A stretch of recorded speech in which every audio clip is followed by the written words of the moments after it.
Growing up here in this region, I think you have to kind of be creative because so many people do without so often.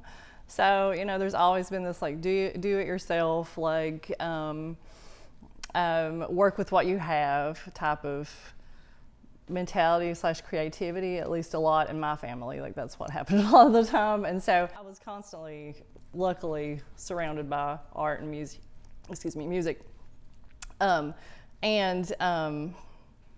I was never discouraged from making art.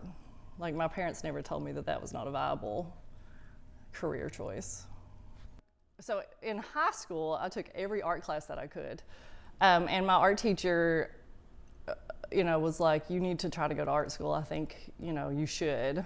And so I only applied to two. I applied to U of L and to Pratt Institute of Art in Brooklyn, New York. And I got into both, and I got a free ride to U of L, but I wanted to be in the center of the art world, obviously. And I was very poor, and my parents could not afford the tuition for out of state, especially to an art school. And my community rallied around me and raised money to send me to my first year of art school. And so that made such a big impact on me as well, that from there, that I just like all these different things combined, it really, made me fall in love with this, even more with this place, realize how important it was, going away, coming back here, how good the people here were, and like trying to think of a way that I could give back to my community. So I feel like my calling is art. And if you're a musician, or an artist, you realize real quick that you do have to go on these epic journeys sometimes to be able to get to do what you want to do, and even the way we talk, we're often prejudiced against because we're speaking and stuff. And I ran into that a lot in Louisville, and people wouldn't take you seriously, or they would want to talk over you or whatever. So I just decided to be like, whatever, I'm just going to totally embrace my heritage at this point in time. My art is still very rooted in place here, but obviously the issues that I had that I wanted to deal with the art that I made was very different than some of the issues that they were trying to address with the art that they were making. And some of my teachers thought that one of them called me a jerk off because I was like, the art was so different that I don't think he understood what I was trying to do or say.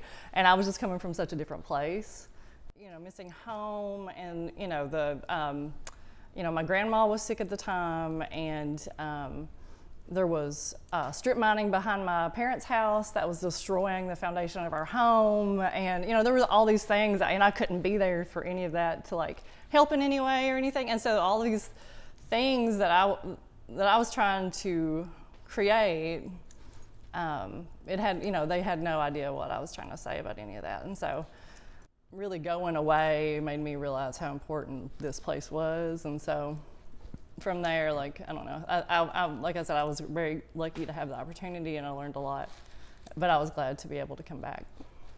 That's really kind of one of the coolest things I learned from the old timers that you don't learn from the scholarly old-timey musician people, that it's okay to play it your own way, to kind of do your thing with it. And here's the thing, I'm Appalachia. I still utilize my experiences in the old time music. That's still kind of my well from where I sort of kind of gather things and piece stuff together.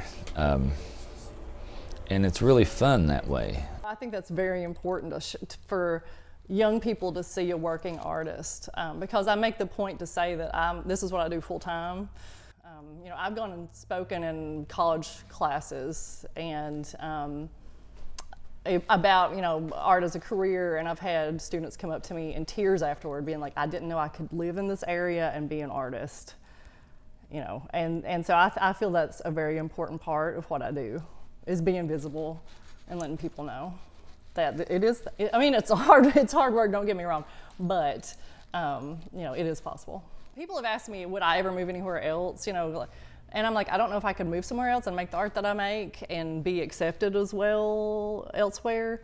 And I've been, they're like, oh, I think you could, but I don't know that I could. I just don't know that it would translate as well. And, I'm glad I'm here. I moved back here I was forced to move back here from after school, but I went away to like Moorhead and lived there for a few years. And then I made the conscious decision to move back here whenever I had the chance.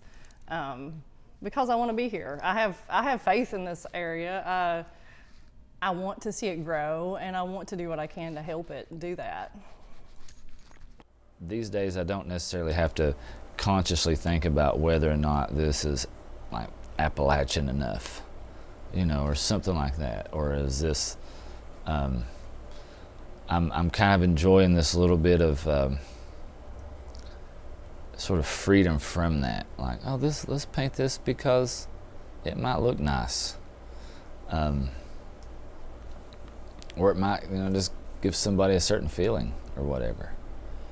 But for me, it's almost like I grew up with the negative stereotype toward that sort of stuff, toward the banjo and the hillbilly, and so I'm like,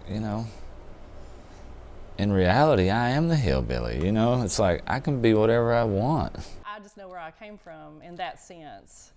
And so I think that lends itself to like the work that I make. Like, I feel like I'm from here. I've got that design, you're in my bones, like the mountains at home.